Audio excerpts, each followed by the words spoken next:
I spent my life afraid to speak, but I refused to let my daughter down. I've had a stutter since I was 8, after my father and I got into a car accident. He was driving us home from my dance recital, teasing me about how I kept tripping over my own feet. I remember laughing. I remember how safe I felt.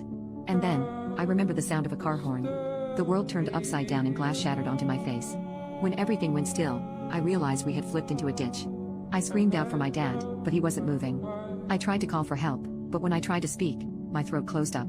I don't know how long I sat there, helpless and frozen, before someone finally found us. By the time help arrived, it was too late. From that night on, my words never came out right again. The stutter stayed with me, a constant reminder that when it mattered most, I couldn't speak. I blamed myself for his death. Growing up, I learned how cruel the world could be to people like me. Strangers grew impatient, finishing my sentences like I wasn't even there. Every interaction felt like a battle I had already lost. So, I stayed quiet. I let people talk over me. But somehow, I still found love. Daniel never made me feel broken. He waited when I stumbled over my words, never looking away and never rushing me. He loved me exactly as I was, and for the first time I thought maybe I was enough. We got married and had a daughter. For years, I convinced myself that even if I couldn't say everything I wanted to, she would know how much I cared. But kids can be cruel. By middle school, she had started making excuses for why Daniel should be the one to go to her school events instead of me. I didn't understand at first.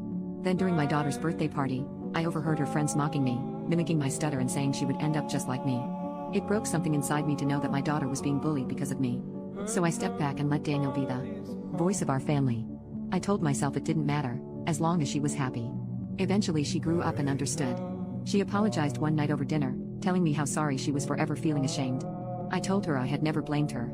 Then, a few months ago, Daniel died. Losing him was like losing a limb. He had spoken for me for so long that now I didn't know how to live in a world without him. My daughter got engaged soon after and she asked me to give a speech at her wedding. I saw the hesitation in her eyes, the worry that she was asking too much. She told me I didn't have to speak, that I could back out anytime. Most importantly, she just wanted me to be there. But I had spent my whole life in the background, letting others speak for me.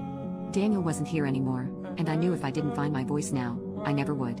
So I did something I had never done before. I signed up for speech therapy. Twice a week, I sat in a small room with a therapist who forced me to face the memories I had buried deep. I didn't tell my daughter as I wanted it to be a surprise. On her wedding day, I stood up for the toast and started shaking, but I refused to give up. My voice trembled at first, but I had practiced too much to fail now. I talked about Daniel. About how proud he would be of our daughter and how much we both loved her. There were barely any stutters.